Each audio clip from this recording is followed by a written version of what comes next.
Hello students good morning समस्त को YouTube channel मु पंकजिनी स्वागत करुच्ची। आज आम इतिहास गोटे इम्पोर्टाट लंग क्वेश्चन जहाँकि गुप्त जुग को कहीं सुवर्ण जुग बोली कह जाए। Most important question. ठीक अच्छे।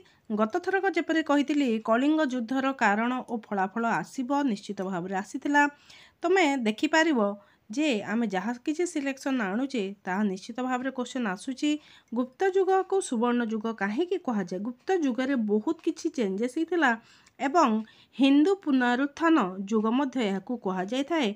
विशेष भाव में यही जुगरे उन्नति सबु क्षेत्र में उन्नति परिलक्षित होता जेपरिक साहित्य कला विज्ञान प्रजुक्ति विद्या धर्म दर्शन इत्यादि विभिन्न क्षेत्र में। संस्कृत साहित्य कथा तो न कहले चले कहीं संस्कृत साहित्य चिकित्सा विज्ञान सबुथिरे यार जो उन्नति होता ताहा आमे कल्पना करिपारिबा नाही। तो गुप्त जुग क्या कह जाए। गुप्त जुग क्या कह जाए क्यों अर्थात तार जो शताब्दी अच्छी तार पीरियड कौ पीरियड को गुप्त जुग बोली कह जाए ताकू तुम लिखिबो। एठारे लिखा जाए नाही। भारत में तृतीय शताब्दी रु षष्ठ शताब्दी अर्थात 320 रु 550 ख्रीष्टाब्द पर्यंत गुप्त राजा माने शासन करथिले। याको गुप्त जुग बोली कह जाए। गुप्त जुग को कौन कह जाए। गुप्त जुग को सुवर्ण जुग बोली कह जाए। नवजागरण बा हिंदू पुनरुत्थान जुग मध्य कह जाए। ओके। गुप्त जुग प्राचीन भारत इतिहास रे एक विशेष स्थान अधिकार करिथिला।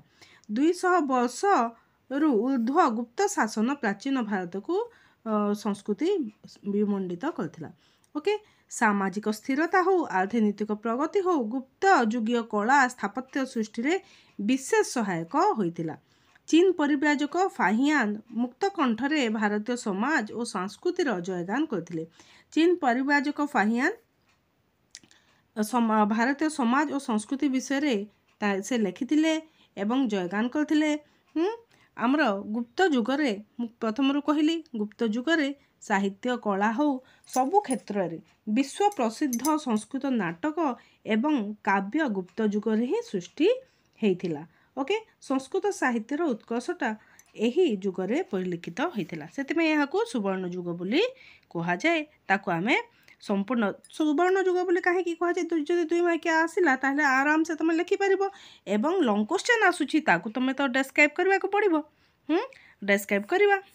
चलो देख गुप्त जुग कौन कौन लिखिबो। सुस्थ सामाजिक वातावरण दृढ़ एवं श्रृंखलित शासन राजनैतिक स्थिरता उत्तम अर्थनैतिक व्यवस्था समुन्नत कला स्थापत्य अपूर्व साहित्य सृष्टि गुप्त जुगीय सभ्यता और संस्कृतिर जयगान करुथिला। ओके। सभ्यता और संस्कृतिर प्रतिटी क्षेत्र में गुप्त जुग तार वैभवर संकेत छाड़ीथिला।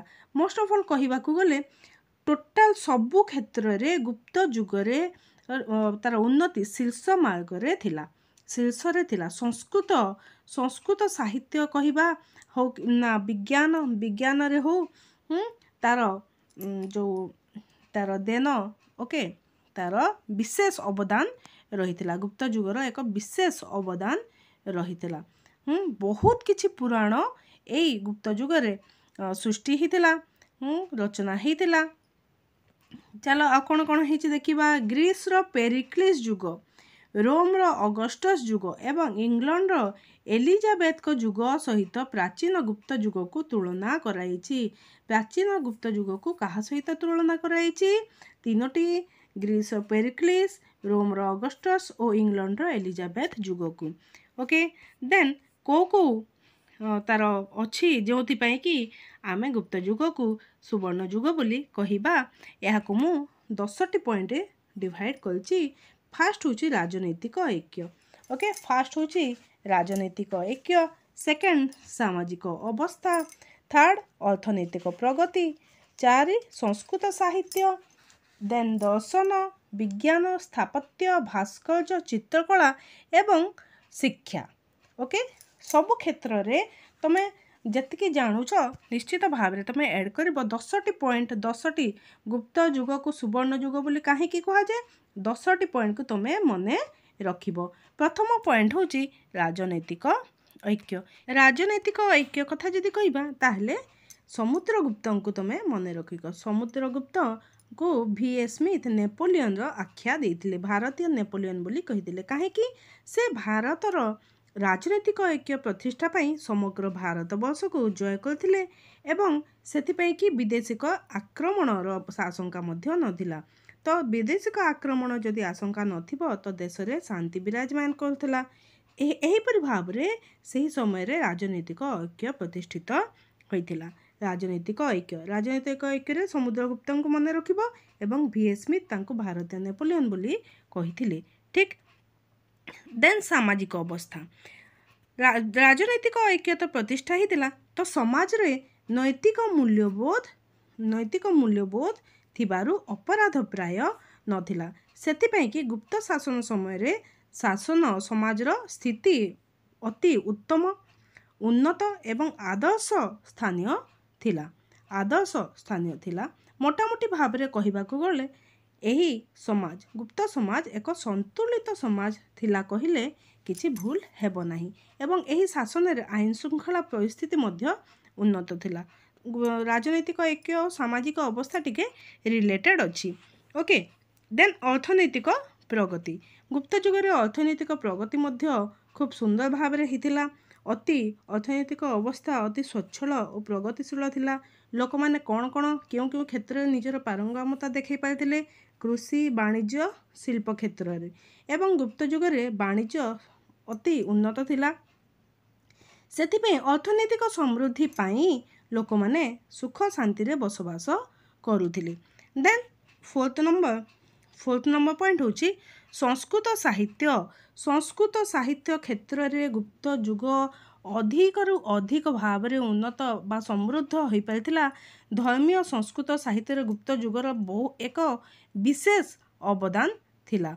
अनेक पुराण एही गुप्त जुग रे रचित हिथिला। ओके। जेपरि कि समुद्रगुप्त राजसभा रे हरिसेन स्थान पाइथिले। हरिसेन लिखिथिले कोन अलाहाबाद प्रशस्ति। ओके। देन कविराज समुद्रगुप्त निजे कविराज उपाधि रे भूषित होइथिले।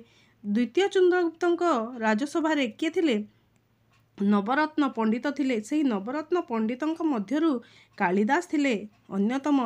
ओके। कालिदास कौन रचना करथिले? अभिज्ञान शकुंतलम, मानविका निमित्रम, विक्रमो बल्सीय। ओके। ये सब नाटक संस्कृत साहित्य भंडार को समृद्ध करथिला। ओके। तो तुमको जहाँ सब मन पड़ुची से सब गुड़ाक कालिदास लिखिब। देन विष्णु शर्मा तुम जानिच विष्णु शर्मा पंचतंत्र लिखिथिले। अमर सिंह कौन लिखिथिले? अमरकोश, दंडी, दशकुमार चरित, कामसूत्र बादशायन द्वारा रचित होइतिला। भर्तृहरि श्रृंगार शतक। तो साहित्य जगत रे गोटे गोटे अम्लान कीर्ति यही सब गुड़ाक कौन कालिदास विष्णु शर्मा अमर सिंह जहाँ सब तुम पॉइंटिंग करदेव 5टी 10टी जेतेटी तुम समस्त विषय से कौन किए लिखिंट ताकू तुम एठारे ऐड करदेव साहित्य संस्कृत साहित्य रे। ओके। देन दर्शन क्षेत्र रे आमर गुप्त जुग किभली समृद्ध लाभ करिथिला। दर्शन क्षेत्र हिंदू मानक प्रसिद्ध श्रुति शास्त्र मान याज्ञवल्क्य श्रुति, बृहस्पति स्मृति एही जुगरे संकलित होइथिला। ओके। शॉर्ट क्वेश्चन पाई देख मन रख। मीमांसा सांख्य न्याय दार्शनिक पद्धति मान हिंदू दर्शन को प्रभावशाली करथिला। ओके। हिंदू दर्शन शास्त्र रे कौन रखिल मने याज्ञवल्क्य स्मृति, बृहस्पति स्मृति, मीमांसा सांख्य न्याय दर्शन। ओके। देन सुविख्यात बौद्ध दार्शनिक असंग कौन रचना करथिले? महायान सूत्रालंकार। शॉर्ट क्वेश्चन तुम सब किछि मन रखिथिबो। एमसीक्यू गुड़ाक असंग कौन रचना करथिले? देन बोधिसत्व भूमि असंग, महायान सूत्रालंकार, बोधिसत्व भूमि आदि दर्शन ग्रंथ रचना करथिले। वसुबंधु कौन करथिले? गाथा संग्रह। वसुबंधु रचना गुड़िक मध्य गाथा संग्रह, अभिधर्मकोश, परमार्थ सप्तती प्रभृति प्रधान थिला। देन बुद्ध घोष 8 कथा दिगनाथ न्याय प्रवेश इत्यादि रचना करथिले। विज्ञान क्षेत्र में विज्ञान को पिला माने तमे तीन भाग रे डिवाइड करिवो। गोटे रे आर्यभट्ट आर्यभट्ट को लिखिबो। ब्रह्मगुप्त से ज्योतिर्विद्या लिखिथिले, ज्योतिर्विद्या तथा गणितज्ञ थिले। देन चिकित्सक रे बागभट्ट को तमे लिखिबो। तो विज्ञान को तमे तीन भाग रे लिखिबो। ओके, विज्ञान रे आर्यभट्टଙ୍କ तांकर दान अतुलनीय थिला। से कौन लिखिथिले? सूर्य सिद्धांत। सूर्य सिद्धांत रे सूर्य पराग और चंद्र ग्रहण विषय रे विस्तृत भाव रे व्याख्या करा जायछि। देन आर्यभट्टियम रे से कौन लिखिथिले? आर्यभट्ट लिखिथिले एवं सेथिरे से पाट्टिगणित, बीजगणित, ज्यामिति, त्रिकोणमिति समस्त विस्तृत आलोचना करथिले एवं शून्यर व्यवहार संपर्क रे सर्वप्रथमे आर्यभट्ट ही सूचना देथिले। से आउ कोन देथिले? वृत्तर व्यास परिधि मध्य थिबा अनुपातिक मूल्य निर्धारण करथिले। पृथ्वी निज अक्ष चारिपटे घुरुछि बोली एही तथ्य मध्य आर्यभट्ट देथिले। ए सब तो भल भाव रे जानिछ। देन बराह मिहिर विषय तुम लिखिब। से बृहत संहिता रचना करथिले। पंच सिद्धांतिक नामक पुस्तक रचना करथिले। तो ये सब गुड़ाक तुम बृहत जातक, लघु जातक नामक पुस्तक रचना करथिले। देन ब्रह्मगुप्त से रचना करथिले कौन? ब्रह्म सिद्धांत, माध्याकर्षण शक्ति संबंध रे ज्ञान प्रदान करथिले। न्यूटन को बहु पूर्वरु किए माध्याकर्षण शक्ति विषय ज्ञान प्रदान करथिले? सेथिले ब्रह्मगुप्त। देन जो गुप्त जुगर सुप्रसिद्ध चिकित्सक किए रे? चिकित्सक बागभट्ट अष्टांग संग्रह नामक एक चिकित्सा शास्त्र प्रणयन करथिले। यह सब तुमे लिखिबो। देख एठारे खाली आर्यभट्ट दिया हिची, तुमे आर्यभट्ट, देन बराह मिहिर, ब्रह्मगुप्त, बागभट्ट चारिटी को तुमे लिखिबो। ओके, देन स्थापत्य को देख। स्थापत्य क्षेत्र में कौन कौन अग्रगति होता? स्थापत्य रे अनेक मंदिर निर्मित होता। मंदिर स्थापत्य थिला से समय मुख्य कला। ब्राह्मण धर्मर मूर्ति गुड़िक एठारे मंदिर गुड़िक ब्राह्मण्य धर्मर मूर्ति गुड़िक देखा जाइथिला। गुप्त जुग पूर्वर मौर्य जुगरे मंदिर गुड़िक कौन तैयारी होता? काठ और बाउंस रे। किंतु गुप्त जुगरे मंदिर गुड़िक इटा और पत्थर रे निर्मित होइथिला। प्रथम पर्यायर ये सब गुड़ाक देख। तापरे जबलपुर दिगवा निकटस्थ शिव मंदिर, सांचीर शिव मंदिर, राजस्थान और मध्य प्रदेश सीमार थिबा शिव मंदिर मंदिर गुड़िक निर्मित होइथिला। विष्णु मंदिर मध्य निर्मित होइथिला अनेक गुड़िए। से विष्णु मंदिर गुड़िक मध्यरु तिगवार विष्णु मंदिर अन्यतम श्रेष्ठ थिला। यह छड़ा एरण रे थिबा नृसिंह मंदिर, बराह मंदिर, विष्णु मंदिर थिला गुप्त जुगर अनवद्य सृष्टि। तो तमे कौन स्थापत्य रे मंदिर कला विषय तुम लिखिल कि मंदिर तैयारी होता एवं गुप्त जुगर मंदिर गुड़िक इटा और पत्थर निर्मित होता। ता पूर्वर मौर्य जुगर काठ और बाउंस तैयारी होता। एतिक लिखिल। देन भास्कर्य रे गुप्त शिल्पी माने किभली तांकर दक्षता देखैथिले ताहाकु तमे ऐड करिवो। धर्म को यही समय रे धर्म को आधार करी मूर्ति गुड़िक निर्माण करा जाइथिला। से बाह्य सौंदर्य सहित अंतर्निहित गुणर मधुर समन्वय मध्य घटिथिला। देन मंदिर गात्र रे गुप्त शिल्पी माने जीवंत और रमणीय मूर्ति गुड़िक खोदन करथिले। राम और कृष्ण को केंद्र करी मूर्ति गुड़िक खोदित होइथिला। राम और कृष्ण को केंद्र करी मूर्ति गुड़िक खोदित होइथिला। धर्मीय रीति रे दशावतार ए भगवान जो मूर्ति गुड़िकर खोदन कराइथिला एवं सेथिरे सूक्ष्म कारुकार्य देखा जाइथिला। सारनाथ बौद्ध मूर्ति भारतीय भास्कर्य शिल्पर एक शाश्वत निदर्शन। सारनाथ बौद्ध मूर्ति सब गुड़ाक तुम एठारे लिखिबो। कौन कौन? विदिशार विग्रह मूर्ति, भूमराल शिव मूर्ति, कोहर एकलिंग शिव मूर्ति, शिवंक अर्धनारेश्वर मूर्ति, सूर्य, कार्तिकेय, हरिहर, गजलक्ष्मी, महिषा मर्दिनी, दुर्गा मूर्ति अन्यतम। ओके, ये गुड़ाक देखा जाइथिला। ओके, ब्राह्मण्य धर्म सह जड़ित मूर्ति गुड़िक निर्मित होइथिला। ए पॉइंट को तमे लिखिबो। ओके, ଚିତ୍ରକଳା ଚିତ୍ରକଳାରେ ମଧ୍ୟ ଅଦ୍ଭୁତ ଗୌରବ ଲାଭ କରିଥିଲା ଗୁପ୍ତଯୁଗ।